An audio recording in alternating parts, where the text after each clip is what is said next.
how close am I to my destination? This alignment that we're talking about is not like a college degree where once you receive your diploma, it's yours forevermore. Right. It either is or it isn't in the moment. And so that trip from Phoenix to Yuma, or this train analogy that we're offering, you have the potential in every moment of being really vibrationally far away from where you want to be, or being right where you want to be. But you know what your question shows us, and it's all right, it's normal in your physical dumbness. What matters to you the most is the manifestation. And we want the manifestation to be yours, but until it doesn't matter whether it is or not, it can't be. And this is why. You've sifted and sorted and you've created a vibrational reality. If you've been following us for a while, you may have read the book, The Vortex, where we're talking about this vibrational reality that you have created. It's where everything that you've asked for is already vibrationally queued up for you, and it's ready to be manifested by you, provided you get on the vibrational frequency, just like the radio station is already broadcasting the song that you want to hear. And just because you don't have your tuner set to it doesn't mean that the broadcast isn't already happening. And it doesn't mean that a quick fine-tuning wouldn't bring you the song instantly into your vehicle or into your house. The broadcast is there, and your ability to translate it into a reality is this far away. But what constitutes the time distance is really how practiced you are at setting your tuner to the receiving mode. And here's the thing. This is the answer that we really want you to hear. When you get really good at setting your tuner to the receiving mode so that you're translating so much of what you want so often, moment by moment by moment by moment by moment, then those big desires that you hold, that you want us to tell you how close you are to the manifestation of, become irrelevant to you, because it's just one good moment after another good moment after another good moment. And the truth of it is, you could be out in the middle of something that you would call the desert, meaning the absence of the oasis that you're looking for in terms of the manifestation, but you're having a glorious time. This is the conversation that we have with our physical friends all the time, because most of you, we love you so much. Most of you, we love you so much, but most of you, we love you so much, want the manifestation, and you want it now. And so we get sideways in what you want for you and what we want for you, because while we want the manifestation too, we don't want the manifestation the most. What we want the most is the open valve, so that you're constantly, not just sporadically, constantly, so that you're constantly in the receiving mode, where you're constantly able to translate into thoughts and words and experiences this vibrational reality that's ripe and ready for you to translate it. So a question like, when am I going to get there, keeps you from ever getting there, because you're focused upon the absence of what you want. Now stay with us just a little bit. You following us so far? The thing that keeps you from being all the way to where you want to be is your awareness of where you are. Someone gave Esther the most wonderful gift, and she lost track of it. She thought she'd left it one place and she couldn't find it, and she looked for it and looked for it and looked for it and looked for it and looked for it. In her office in Texas, she has a closet that's all drawers, file cabinets. It's behind a door, so she really likes that, because she doesn't like her mess out around her. She likes her mess in there where no one can see it. And in this closet there are 3 big files this way, and 3 big files this way, and 3 big files this way.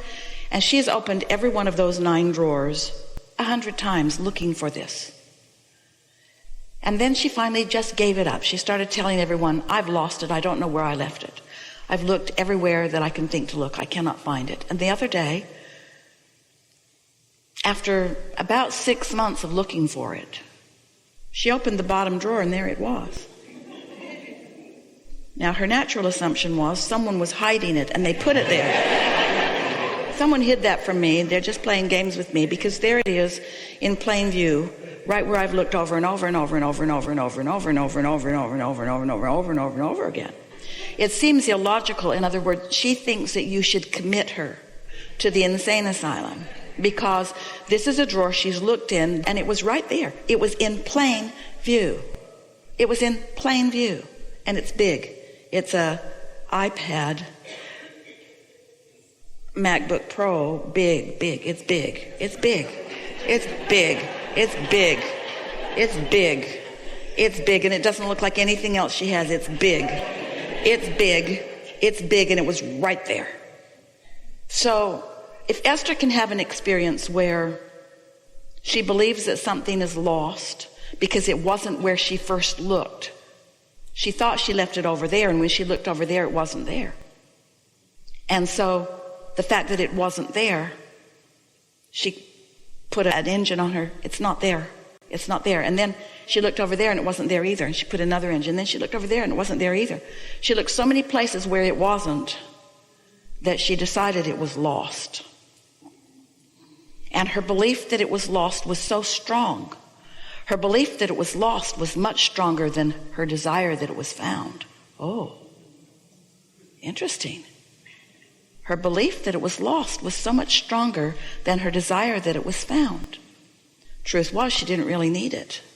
Truth was, she had so many things in her suitcase already she couldn't lift it into the overhead bin. So she had gone on a trip and had decided not to take it because she didn't really need it. And so in the absence of desire, when she came back, the absence of desire was still there. It wasn't something that she had asked for. It wasn't something that she wanted. It was just something really nice that someone gave to her. So in absence of desire, that belief really held strong. This is really worth thinking about, isn't it? So what do you think constitutes the majority of your beliefs? What is? You look around and you see that, so you believe it. You see that, so you believe it. You see that, and so you believe it. So you see your bank account and you believe it. You see your credit limit and you believe it. You see the bills coming in, you believe it. Reality is so believable because you're translating it through your physical senses. And most people would call it completely illogical for you to believe something that hasn't already manifested. They would call you delusional. They would say, hey man, you've got to face reality. And they don't understand it when you say, I'm not facing reality, I'm creating reality. Because most people are recreating the reality that they're facing. In other words, you just face it and recreate it and face it and recreate it until you get so many beliefs that are so powerful that even when something's right before your eyes, you still can't see it. Because vibrationally, you're incapable of seeing something that opposes the dominant vibration that you've been flowing. So what's the answer? How can you change what is to something that you would prefer? First of all, you got to stop looking so much at what is, because every time you look at it, you compound it more. Every time Esther said, I can't find it, I can't find it, I can't find it, I can't find it, I can't find it, I can't find it, I can't find it, it made it less findable. So how'd she find it? She forgot about it. She gave up on it. She stopped looking for it. And then one day she thought, you know what I'd really like? I'd really like one of those big iPads. And within a minute, she had found it. So she suspended all of her belief that it was lost by taking her attention away from it long enough that it wasn't active. And when the slightest little desire was active within her, she went right to it. It happened to her. So she believes us. So when you say, how far am I from what I want? We say, let's not talk about distance. Every analogy is flawed a little bit. That's the flaw in the analogy of Phoenix, Yuma, San Diego. That's the flaw in that analogy. Because this, how far am I from the manifestation of what I want, isn't about distance. And it isn't about time either. It's about vibration. And if it's about vibration, then the only way you can translate it into anything relative means it's about emotion. So how far you are from anything means how good or not good you feel about it, period. So if you say, I'm joyful about this, you're right on the doorstep of its unfolding. If you say, I'm pensive about it, or I'm worried about it, or I'm guilty about it, or I'm lonely about it, or I'm disappointed about it, then you're far. But not in terms of distance or time, in terms of vibration. And the thing about understanding that you're only vibrationally far away from it, only emotionally far away from it, is that you can go to sleep at night and, oh, hear this. When you go to sleep at night, all the engines go to sleep too. All momentum stops. And when you wake up in the morning, you're on this neutral track where you get to decide how far you are from what you want. So start out. Cautiously isn't the right word. Deliberately is a better word. How far away from a good thought am I is the thought that you want to have when you wake up. Because if you wake up and you start complaining right away about what went wrong yesterday, then you're far away again. But if you wake up and you're looking for a reason to feel good, then you're warmer. If you look for another reason to feel good, then you're warmer. Look for another reason, and then you've got momentum going, and then there's no distance. And then you're having good ideas. That translation of a vibration to a thought and a thought to a thing, when that idea occurs to you, this is the process of it unfolding.